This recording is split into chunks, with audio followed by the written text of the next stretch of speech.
अवंतिका के साथ परछत्ती में सफाई करने के लिए शिजा पहुंच तो गई, लेकिन जैसे ही उसे पता चला कि शार्दुल को किसी का वहां आना जाना पसंद नहीं था, तो वो सिहर गई।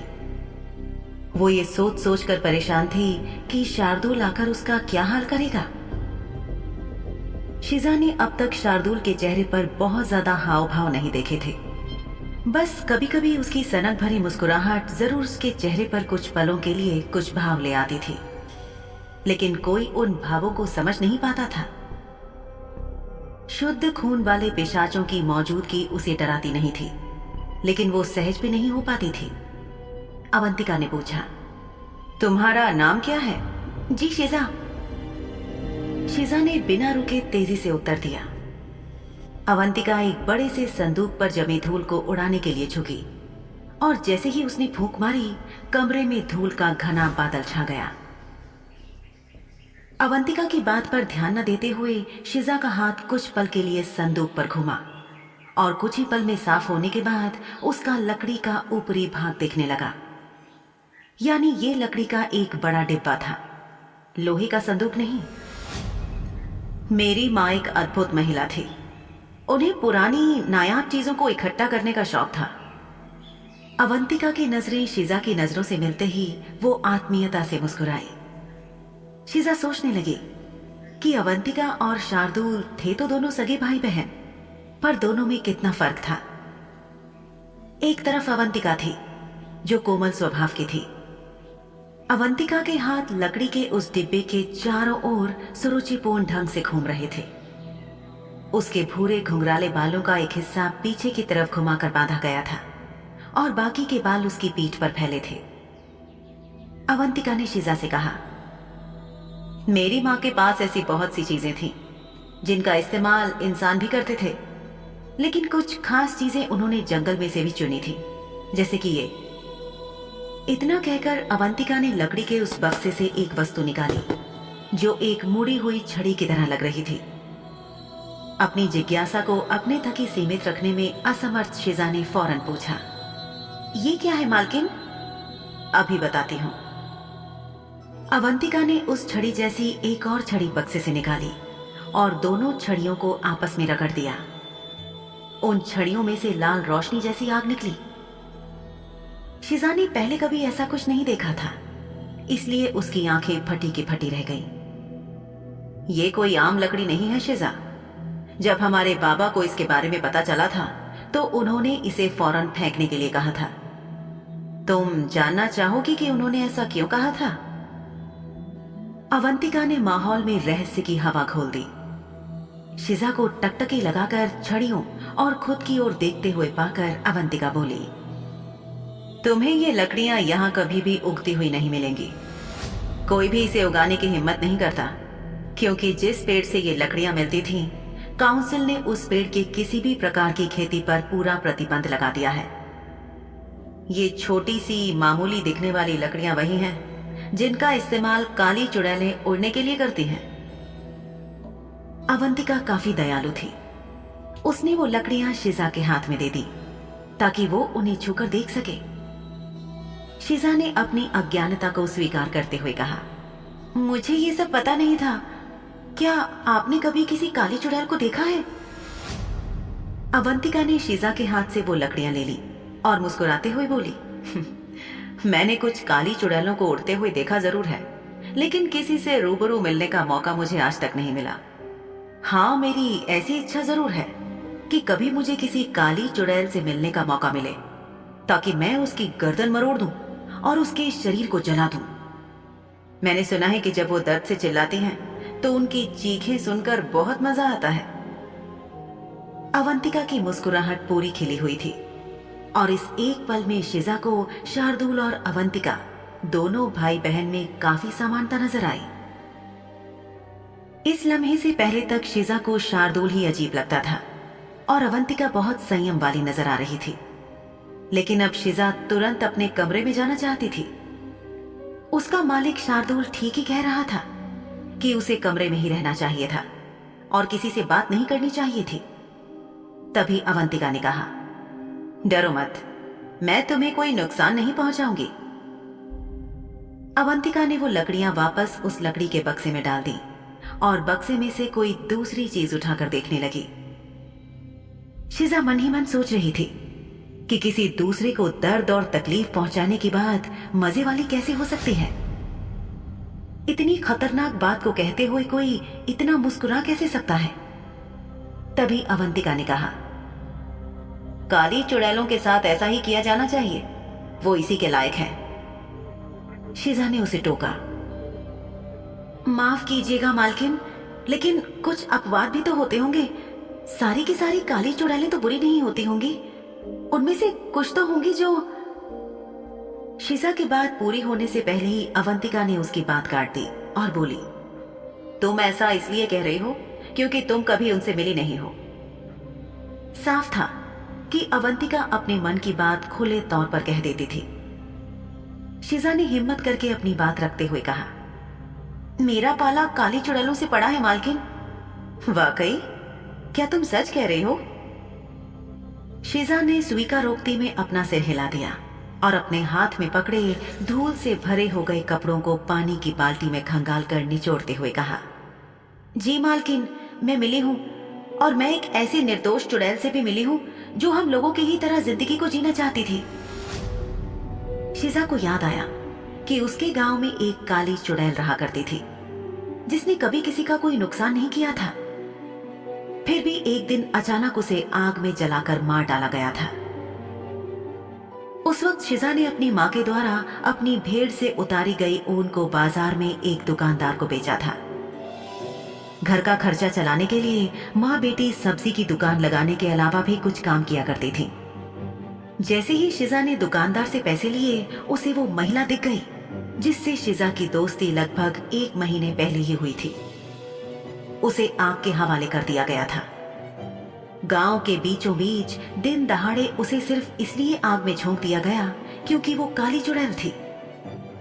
शिजा को आज भी उस मंजर को याद करके रात में बुरे बुरे सपने आते थे।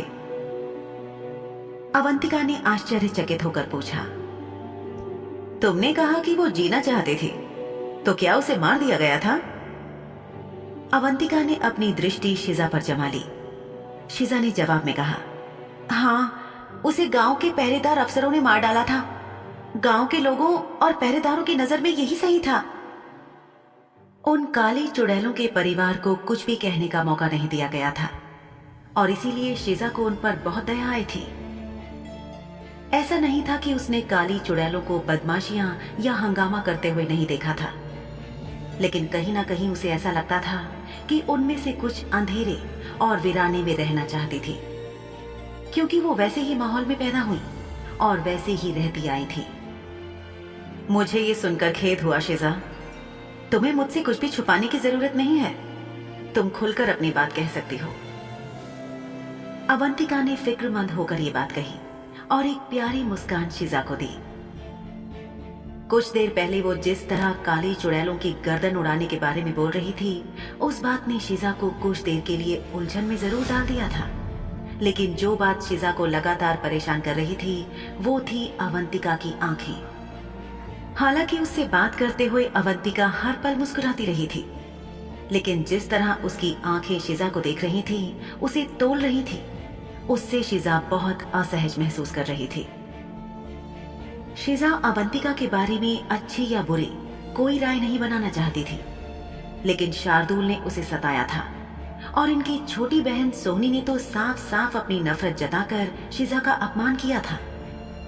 लेकिन अवंतिका शिजा के एक गुलाम होने के बावजूद उसे अपमानित करने की कोशिश किए बिना विनम्रता से बात कर रही थी।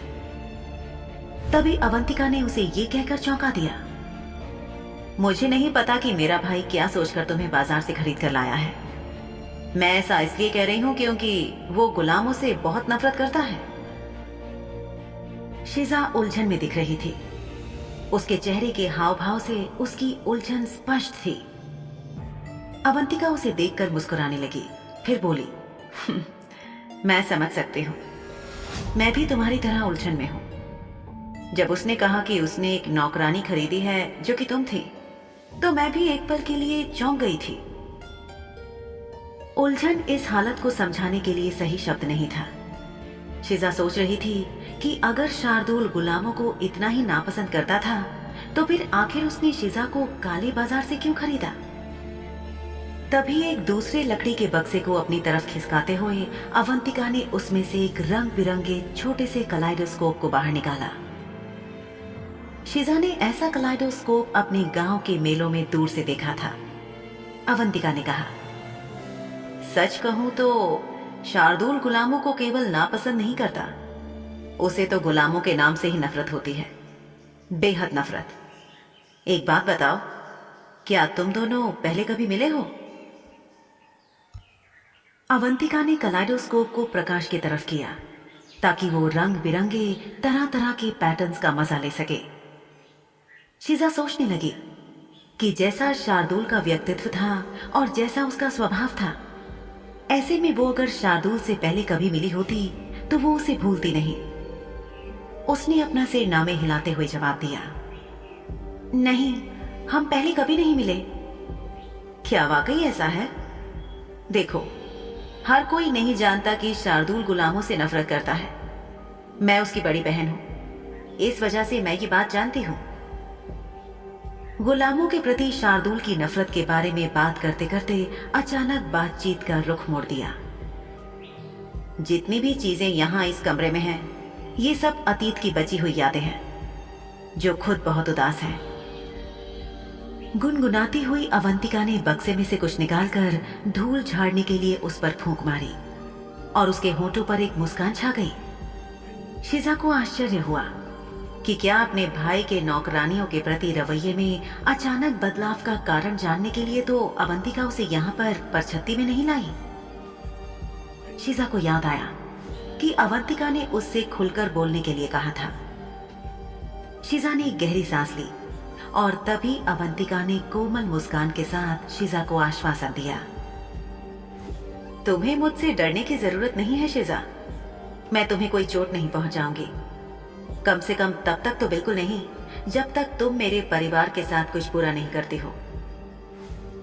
शिजा के मन में दूर दूर तक अवंतिका के परिवार को आहत करने की भावना नहीं थी। वो तो खुद चाहती थी कि वो इस हवेली को छोड़कर भाग जाए और इस दुनिया से दूर अपने जैसे लोगों की दुनिया में जाकर अपनी जिंदगी नए सिरे से शुरू करे। पिशाचों से उसे डर लगता था। पिशाचों के बारे में ये कभी नहीं कहा जा सकता था कि वे कब अपने मनोरंजन के लिए शिजा को मार डालें। पिशाचों से जुड़े बहुत से किस्से शिजा ने सुने थे और वो किसी भी कीमत पर इस दुनिया के डरावने और बदरंग रूप को देखना नहीं चाहती थी, जो इस वक्त दरवाजे के ठीक बाहर उसका इंतजार कर रहा था। शिजा ने थोड़ी हिम्मत जुटाते हुए अवंतिका से पूछा, मालकिन, अगर आपको एतराज ना हो तो क्या आप बता सकती हैं कि शार्दुल साहब गुलामों से इतनी नफरत क्यों करते हैं? परछत्ती की खामोशी को तोड़ते हुए अवंतिका ने नर्म लहजे में कहा, शार्दुल के जिगरी दोस्तों में से एक पिशाचनी ने एक बार एक गुलाम खरीदा था। वो एक लगभग 15 साल का गुलाम लड़का था। लड़के की देखभाल घर के बाकी बच्चों की तरह प्यार से की गई थी। मैंने सुना है कि सब उसे बहुत प्यार देते थे, लेकिन वक्त आने पर उस लड़के ने अपनी मालकिन को मार डाला। ऐसा एक नहीं, और भी कई मामले हैं जिनके होने से शार्दुल को विश्वास हो गया कि गुलाम सिर्फ अपने मालिक या मालकिन के करीब जाने की कोशिश करते हैं और इसमें सफल हो जाने पर आजाद होने और पीठ में छुरा घोंपने की कोशिश करते हैं। ओह मालकिन, मुझे तो लगता था कि शुद्ध खून वाले पिशाच अमर होते हैं। शिजा की बात सुनकर अवंतिका के चेहरे पर एक मुस्कान आ गई। उसने कहा, बुद्धू लड़की, अगर ऐसा होता तो फिर हमें चिंता करने की कोई बात ही नहीं होती। शिजा सोचने लगी कि कितनी अजीब बात थी ना कि वो पिशाचों की जिंदगी को श्रेष्ठ और परिपूर्ण समझती थी और आज पता चला कि इन्हें भी फिक्र होती है। शायद कहानी के दो पहलू थे और कभी कभी एक तीसरा पहलू भी जो अनदेखा रह जाता था। ये बात सच है शिजा कि हम पिशाचों की उम्र लंबी होती है। कई बार बहुत से दशकों तक हम जीते हैं, लेकिन कई बार ऐसा होता है जब एक पिशाच विशेष रूप से एक शुद्ध खून वाला पिशाच खुद को संभाल नहीं पाता है। तुमने दिल के खराब होने के बारे में सुना है? शिजा ने इनकार में अपना सिर हिला दिया। अवंतिका के साथ समय बिताकर उसे रात के जीवों के बारे में अपनी अज्ञानता का एहसास हुआ। इस वक्त उसे ऐसा लग रहा था कि उसे पिशाचों के बारे में खास जानकारी मिल रही है और उसने अवंतिका की बातें सुनने के लिए अपना पूरा ध्यान अवंतिका की तरफ लगा दिया। अवंतिका ने अपनी बात जारी रखी। एक शुद्ध खून वाले पिशाच को आसानी से नहीं मारा जा सकता है, क्योंकि हमारे बदन के अंदर का ब्यौरा कहीं नहीं मिलेगा, जैसा कि चुड़ैलों और मनुष्य के बदन का ब्यौरा आसानी से मिल जाता है। बुनियादी जानकारी जरूर हो सकती है, लेकिन इससे ज्यादा कुछ नहीं। हम शुद्ध खून वाले पिशाचों के पूर्वज कभी भी हमारे बारे में ये जानकारी आम लोगों के लिए उपलब्ध नहीं करवाना चाहते थे, क्योंकि वो जानते थे कि इससे हमारा अस्तित्व संकट में आ सकता है। इसलिए उन्होंने इसे राज रखा। लेकिन मालकिन, क्या ये अनुचित नहीं है? मतलब अपने बारे में कुछ ना बताना, लेकिन दूसरों के बारे में पूरी जानकारी रखना? एक तरह से काफी हद तक ये गलत कहा जा सकता है, लेकिन कौन होगा जो खुद की और अपनों की हिफाजत नहीं करना चाहेगा? बुरा मत मानना, लेकिन कब क्या करना चाहिए और क्या नहीं, ये बात इंसानों को बिल्कुल पता नहीं होती है। इस मामले में वो थोड़े मूर्ख ही रहे हैं। मैं ये नहीं कहूंगी कि सारे पिशाच अच्छे ही होते हैं, हमें भी कुछ अच्छे तो कुछ बुरे होते हैं, लेकिन हम लोग अपनी नस्ल या अपने लोगों को इंसानों की तरह बेचने में कम विश्वास रखते हैं। इंसान ही अपने नजदीकी लोगों को अपने फायदे के लिए बेच सकता है। तुम क्या कहती हो इस बारे में? शिजा ने इस बारे में कुछ नहीं कहा। इंसानों की सच्चाई तो पहले से ही उसके सामने थी और उसने इसे निजी तौर पर देख लिया था। अवंतिका मालकिन का इंसानों के बारे में वो सब कहना उसे पसंद नहीं आया। वो मालकिन झूठ नहीं बोल रही थी। गुलाम खाने के अंदर कदम रखने और एक हफ्ते का वक्त वहां बिताकर बाहर निकलने के बाद शिजा ने देखा था कि नीलामी स्थल पर पिशाच कम और इंसान ज्यादा थे। किसी पिशाच ने किसी मनुष्य का अपहरण किया हो, ये बात फिर भी सुनी जा सकती थी, लेकिन अपने ही रिश्तेदारों ने कुछ सिक्कों से भरी पोटली के बदले किसी को बेच दिया हो, ऐसी घटना अनसुनी थी और यकीनन ज्यादा भयानक।